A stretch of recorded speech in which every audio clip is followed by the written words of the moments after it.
bawat taon, ang Apple ay nag-iimbak ng isang bagong iPhone na may halos hindi kapansin-pansing mga pag-upgrade, mas mataas na mga presyo, at ang parehong lumang mga paghihigpit.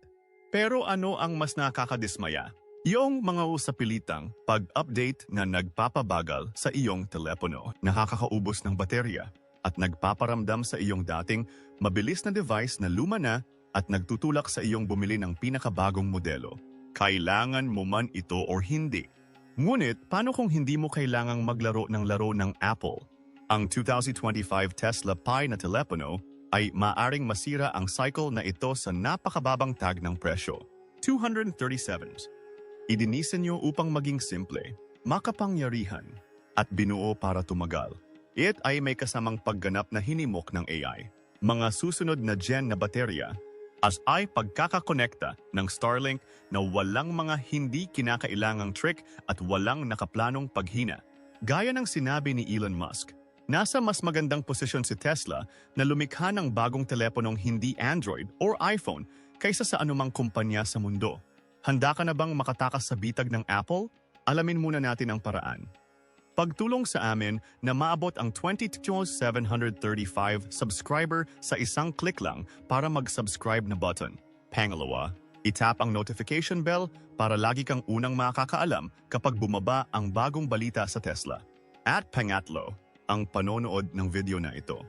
Una, paano muling tinutukoy ng Tesla Pi na telepono ang tibay at kahabaan ng buhay?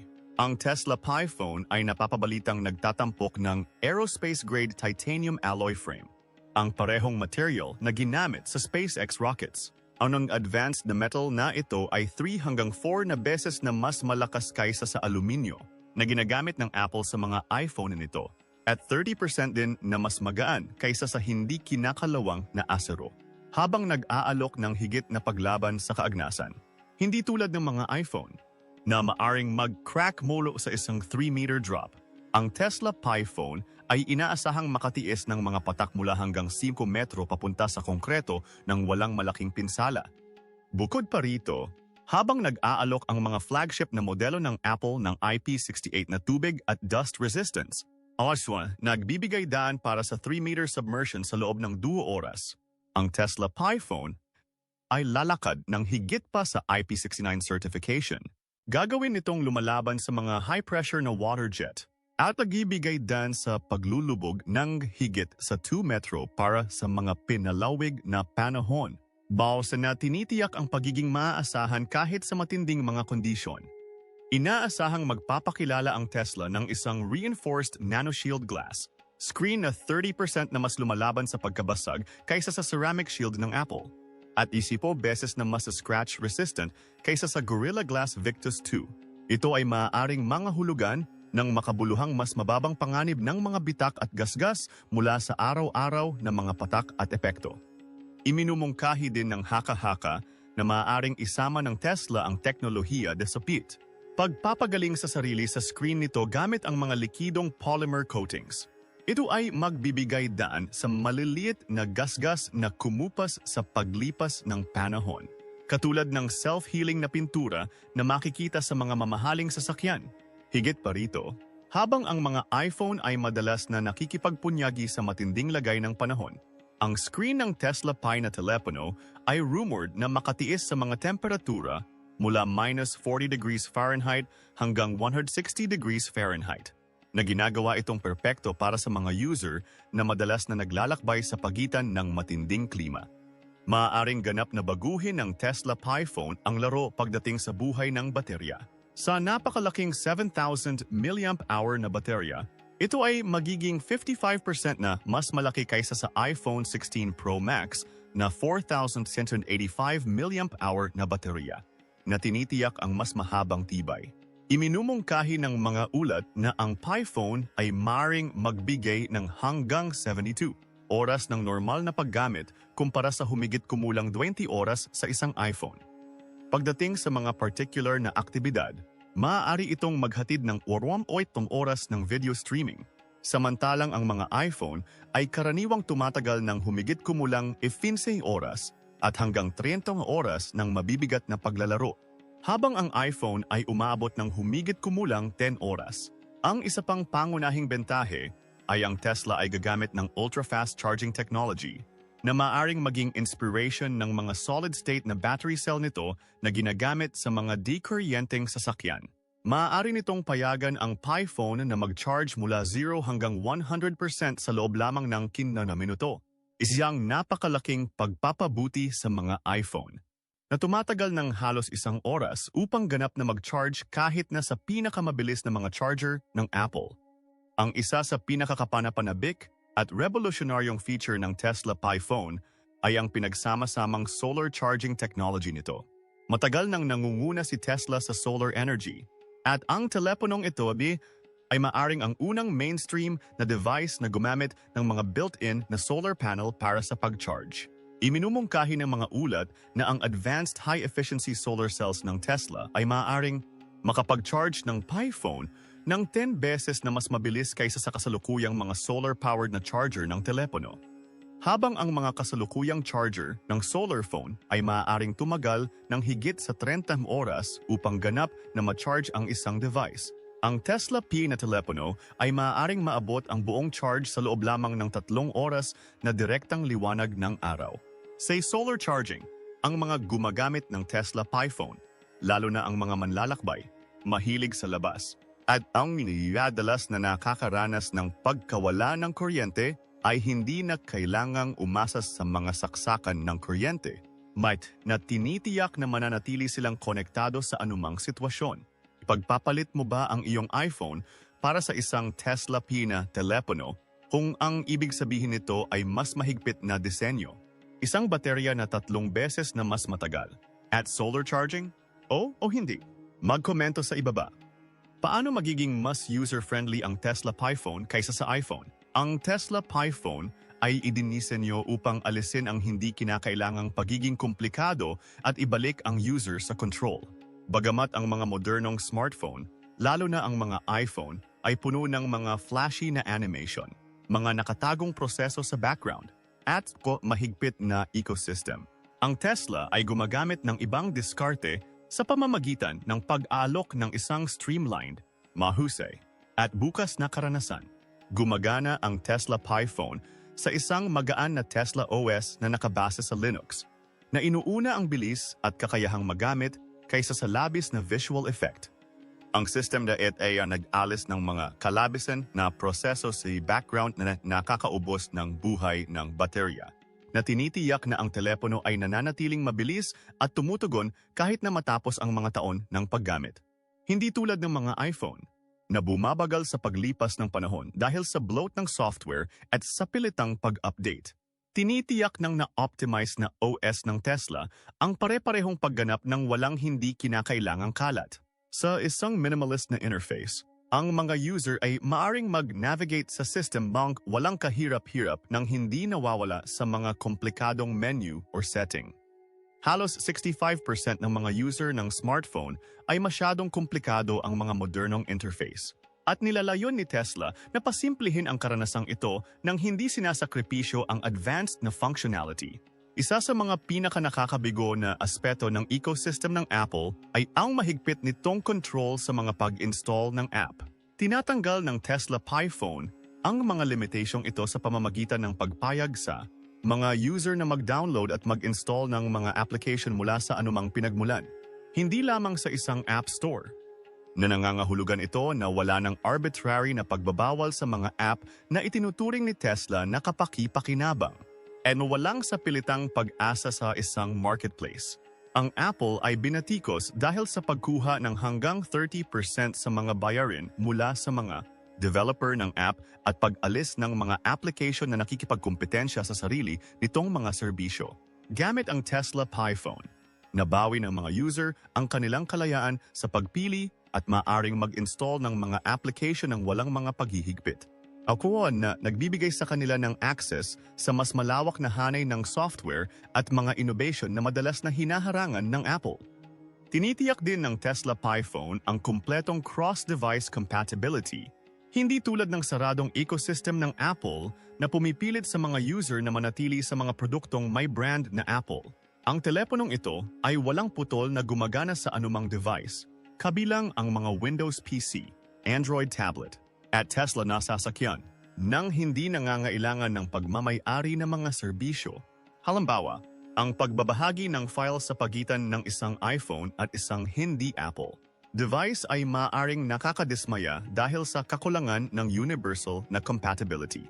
Habang ang Tesla Pi phone ay nagbibigay daan sa mga instant cross-device na paglilipat ng file ng hindi nangangailangan ng Apple's AirDrop o iCloud. Halos 58% ng mga user ng smartphone ang nakakakita ng kawalan ng kakayahang madaling magbahagi ng mga file sa pagitan ng iba't ibang platform bilang isang malaking abala.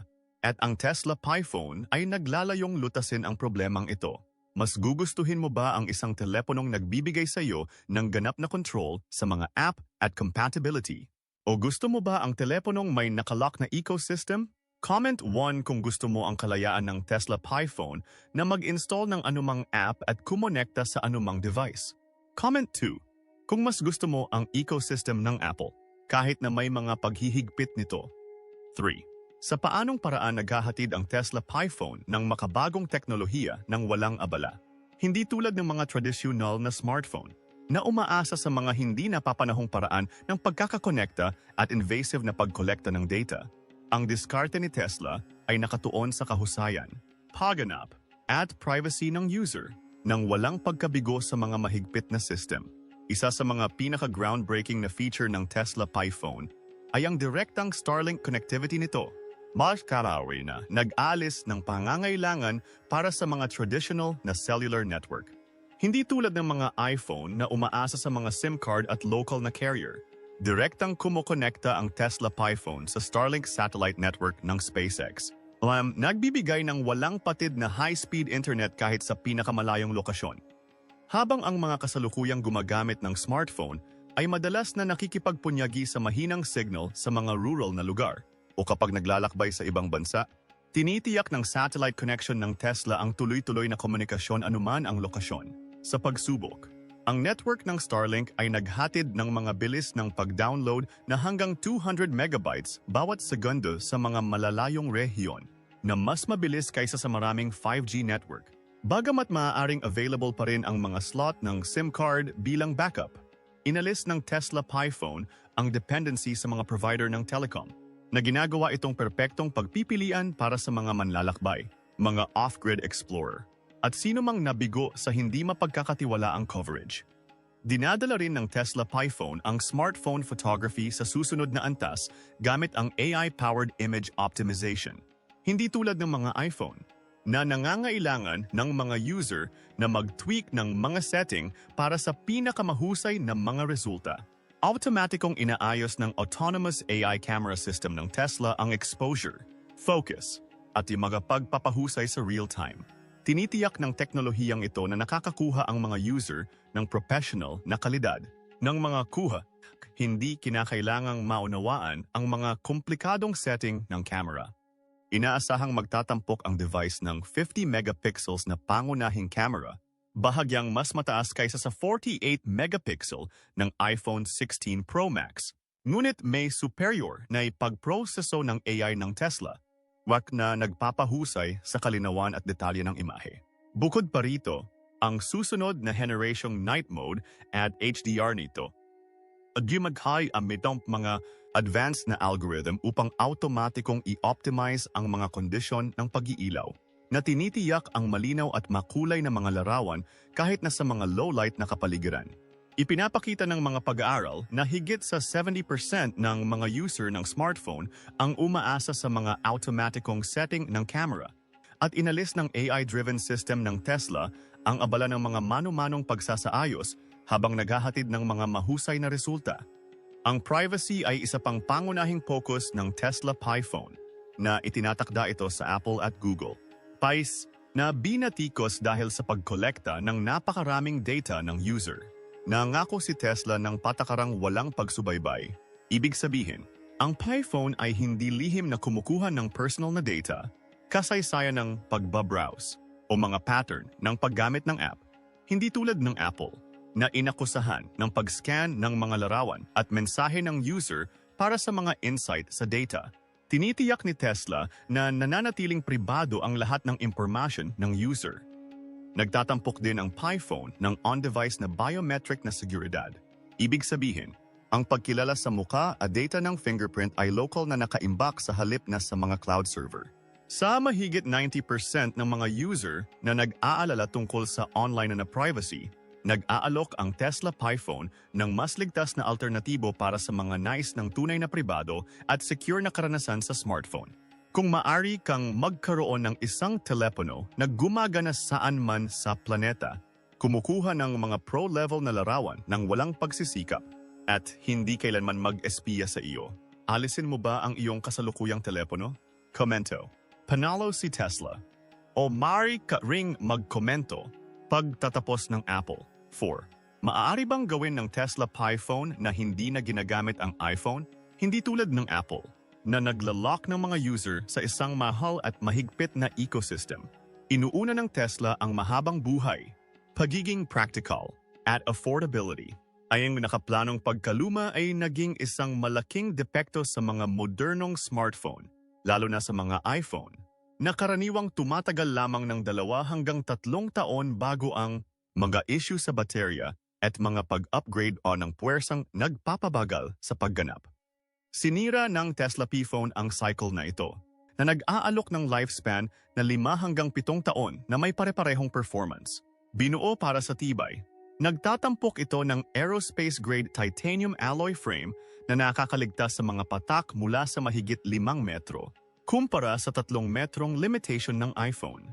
Ang nano-coated na glass screen nito ay 30%, na mas lumalaban sa pagkabasag kaysa sa ceramic shield ng Apple, na may 7,000 mAh na baterya na nagbibigay ng hanggang 72 oras ng paggagamit, na higit sa 20 oras na limitasyon ng iPhone. Pinipilit ng Apple ang mga user sa mga mamahaling accessory at limitation ng software. Ngunit ang Tesla PiPhone ay nag-aalok ng kumpletong kalayaan, hindi tulad ng mga iPhone. Na nangangailangan ng mga pagmamay-ari na charger at accessories. Sinusuportahan ng device ni Tesla ang anumang option ng third party. Inaalis din nito ang sapilitang pag-update ng UI ng Apple. Nasititin na. Nagpapahintulot sa mga user na pumili kung aling mga update ang i-install nang hindi nagpapabagal sa pagganap. Ang Tesla PiPhone ay inaasahang maghahatid ng flagship performance sa isang maliit na bahagi ng halaga. Iminumungkahi ng mga pagtatantiya ang panimulang presyo na $237, na 5 beses na mas mura kaysa sa iPhone 16 Pro Max, na nagsisimula sa $1,109. Ang mataas na pagpepresyo ng Apple ay hinihimok ng markup ng brand, habang ang Tesla ay gumagamit ng in-house na teknolohiya at direktang pagbebenta upang mapanatiling mababa ang mga gastos. Sa kabila ng pagiging abot kaya nito, ang Tesla P na telepono ay hindi na kompromiso sa pagbabago. Nag-aalok ito ng Starlink satellite connectivity, mga AI-enhanced na camera, solar charging, at walang kapares na tibay na nagtatampok sa Apple na maniningil ng premium o hindi talaga ibinibigay. Sa mas malakas na baterya, hindi nababasag na screen, at tunay na cross-device compatibility. Ang Tesla PiPhone ay hindi lamang isang alternatibo sa iPhone. It's isang malinaw na peg-upgrade. Sa pamamagitan ng paglaya mula sa mga paghihigpit ng Apple at sobrang presyo ng hardware, naghahatid ang Tesla ng isang pangmatagalan, malakas, at walang problemang device na sa wakas ay inuuna ang mga user. Pinatutunayan ng Tesla Pi na telepono ang sarili bilang isang direktang hamon sa pangingibabaw ng Apple. Gamit ang aerospace-grade titanium frame nito, napakabilis na pag-charge, solar power, at Starlink connectivity. Inaalis nito ang mga pagkabigo ng sobrang presyo at mahigpit na mga iPhone.